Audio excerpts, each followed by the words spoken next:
While working on my previous video, I encountered a very interesting troubleshooting experience with VXLAN. So in this video, I've recreated the problem and we're going to walk through it to identify what the problem is, what caused it, and how to resolve it, and also what to look out for. Hi, I'm Rich. Welcome to the Rich Tech Guy channel. And if you haven't seen my previous video on VXLAN and how I deployed it in minutes using Python, I highly encourage you to go check that out. I'm linking it up above. It's also going to be linked down below. Also, while looking down there, hit that like button if you like this content. And if you haven't already subscribed to this channel, go ahead and hit subscribe as well. So while I was working on that video, I ran into a really interesting situation where I was working on the Python code, I was running it, I was deploying it, VXLAN had been deployed, but I was getting no encapsulation of VXLAN traffic. Nothing was going across the network. And I found this to be a rather frustrating situation.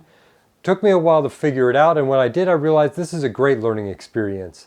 So, as I said, I've recreated it in my lab environment, and we're going to go through that and figure out what happened, what caused it, and how we can spot it and fix it. So let's get into this. All right, so to review from the lab setup of the previous video, I have one spine switch and two leaf switches. And attached to each leaf switch, I have Linux servers. These Linux servers are each in VLAN 100 of their respective leaf switch. The VLAN 100 is tagged to the same VNID, and they are in the same subnet, specifically 172.20.10.0/24. Also on each leaf server, as the VXLAN configuration is deployed, I have the gateway address for each of the Linux servers, and the gateway address is 172.20.10.1. So with this setup, these two servers should be able to communicate with each other. But we're running into some challenges, so let's troubleshoot that. All right, so I am in my lab environment here and logged into all the devices. So let's start poking around and see if we can identify what the problem that I have on my VXLAN infrastructure is. So to start with, I've got my two servers here. These are the bottom terminal screens. And we're going to have them ping each other just to verify the connectivity or lack of connectivity. All right, no pings there.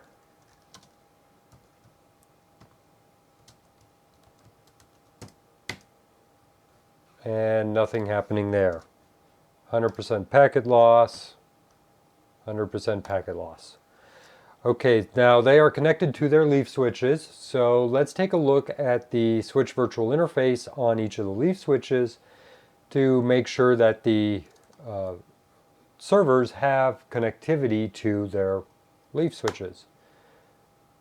And there we go. We are pinging the local leaf switch on server 1, and server 2 is pinging its local leaf switch.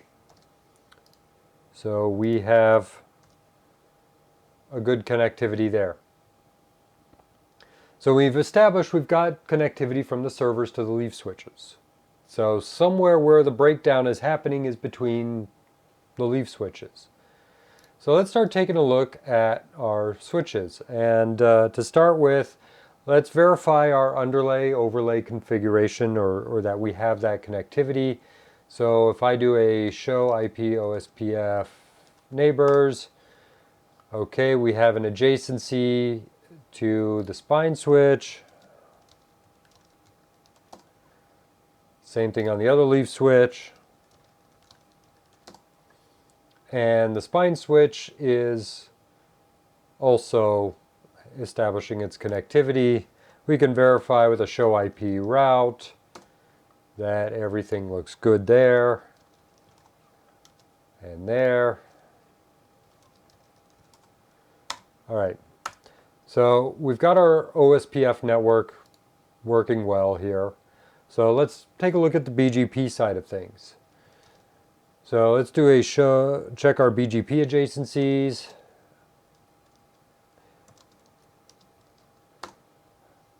All right, we do have a BGP adjacency from the spine to this leaf.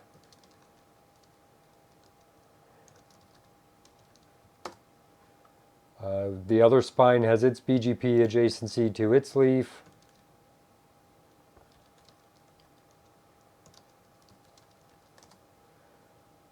And the spine has established all of its neighbor relationships to the two leaves.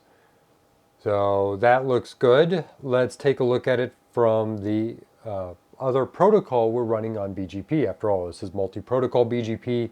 So let's take a look at it from the EVPN side of things and make sure everything is working well there.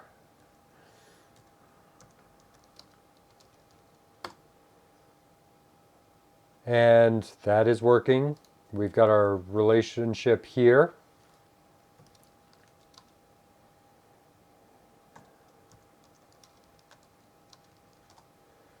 There we have a relationship.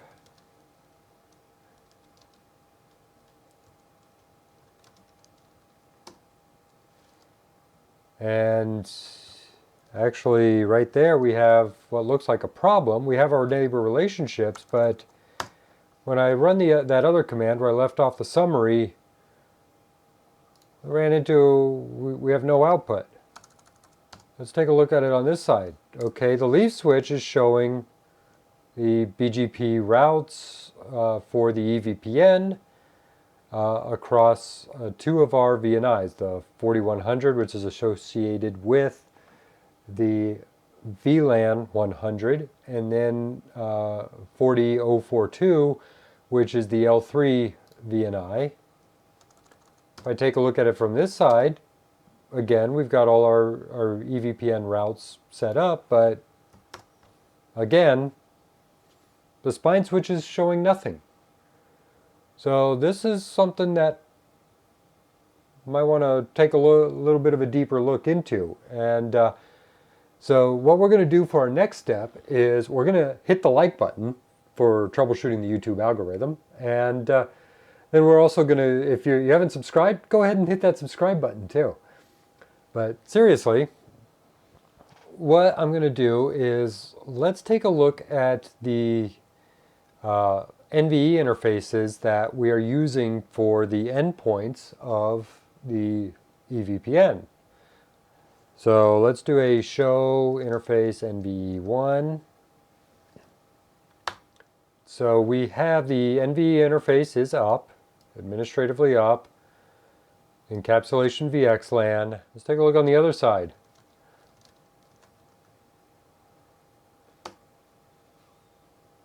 Same thing.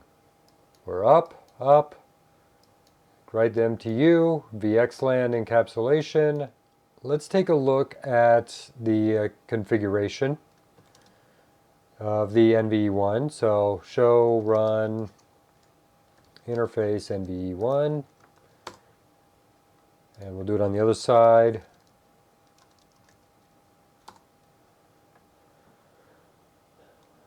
Everything looks good. Okay, no shut. We're using BGP.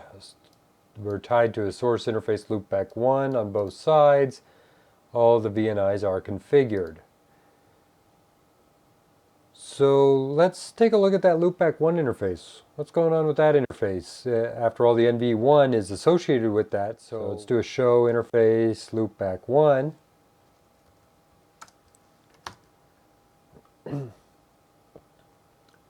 And this is interesting. Loopback 1 is down, administratively down. Admin state is up. It is both up and it is down. Okay. Let's take a look on the other side.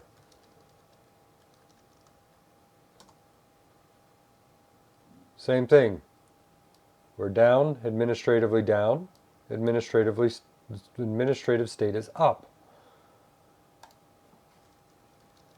Let's run another command to have a look at it from a different perspective here. Do a show IP interface brief. and loopback 1. Protocol down, link down, admin up.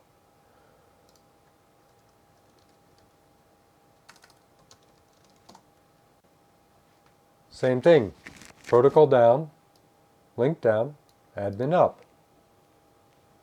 Okay. So something is happening here with the loopback 1 interface to where it is saying that it is both administratively down and administratively up. And that looks a little weird.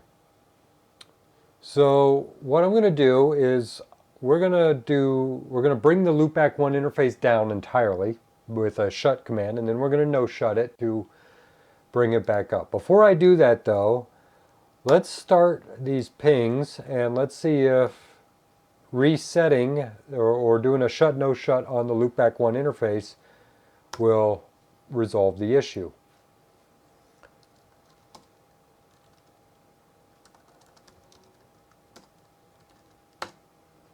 So there's the shut.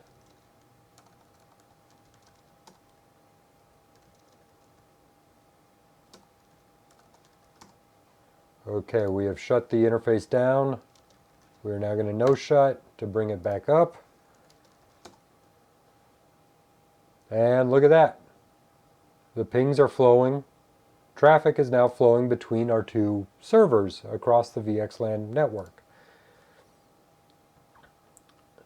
And a show IP interface brief reveals everything is up.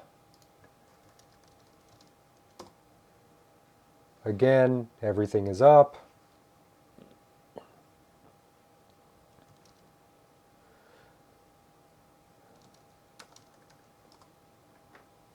Okay, loopback 1 is up, admin state is up, everything is good there.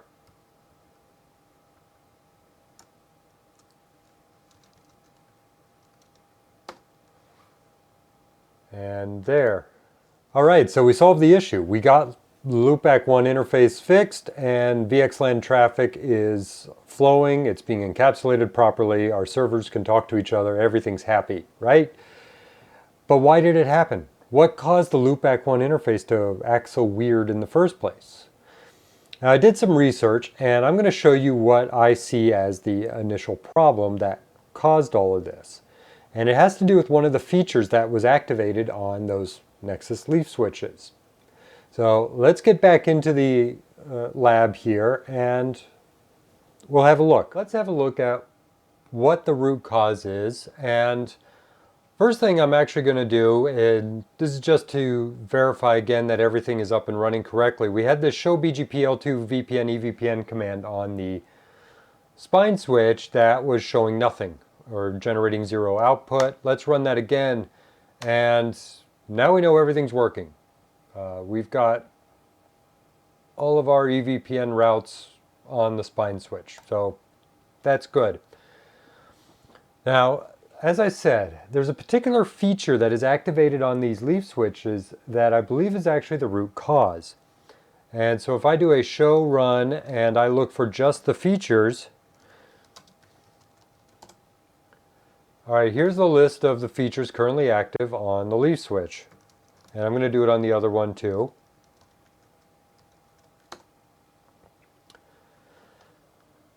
And the one that, based off of my reading and my research, that turned out to be the problem here is this one right here, feature VPC.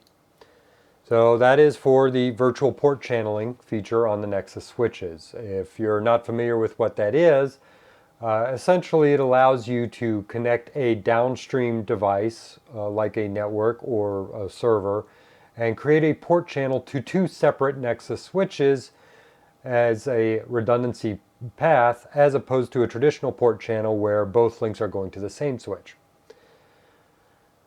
Now, you can do VPC with VXLAN configuration, and in fact, if you take a look at my VXLAN Part 2 video, I do a VXLAN deployment, and two of the leaf switches in that environment have a VPC configured between them.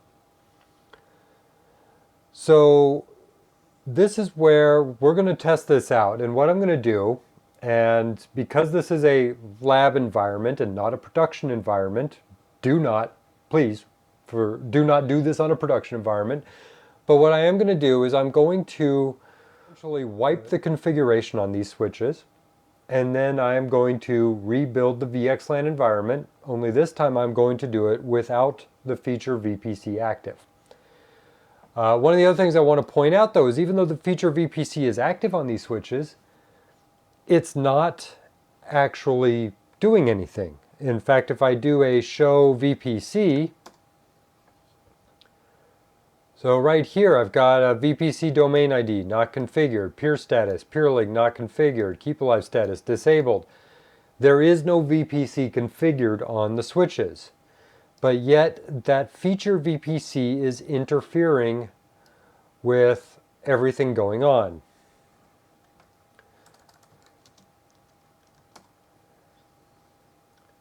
So once I did the shut no shut on the loopback interface, that was able to overcome the interference from that feature. But this would be something that perhaps what happens if the switch goes down and reboots? I mean, naturally you've saved your configuration, but it may reboot and you could run into that problem again. So if you're not running VPC, then I would suggest to have that feature turned off. If you are running VPC and you're configured with VPC and you've got your loopback 1 interface configured correctly with a primary and a secondary IP address, because the VPC needs that secondary IP on a VXLAN deployment, then you should be good to have the feature VPC active. So what I'm going to do now is I'm going to essentially bring this down, and then I'm going to bring it back up, and I'm going to show you that VPC is not active, the feature is not active, and we should have a working VXLAN environment. All right, so I've got everything reset, and I rebuilt the VXLAN environment, only this time I had feature VPC turned off. So let's go through, do a few checks, and verify that everything is working as it should. So starting with the leaf switch here, let's go on here, and first of all we'll check our loopback 1 interface. And loopback 1 is up, administrative state is up. And then I'll check it on the other side as well. And loopback 1 administrative state is up. We check our NVE interface. Okay, everything looks good, it's up. And we have a primary. We do not have a secondary because we're not running VPC. On the other side here, we'll just, again, show the same thing. All right, and then what we're going to do is let's just do a show run and include the feature. So feature VPC, not there. So if I do a show VPC, I'm probably going to get an error message. Yep, invalid command. All right, on the spine switch where we noticed initially the problem with the BGP EVPN not having routes, let's check that. So show BGP L2 VPN EVPN, and we have our EVPN routes. So let's go over to the servers and let's send those pings across the VXLAN network.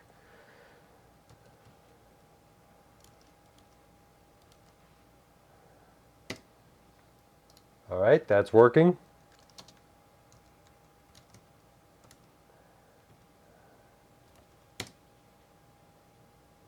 And that's working. So looks like we resolved the issue.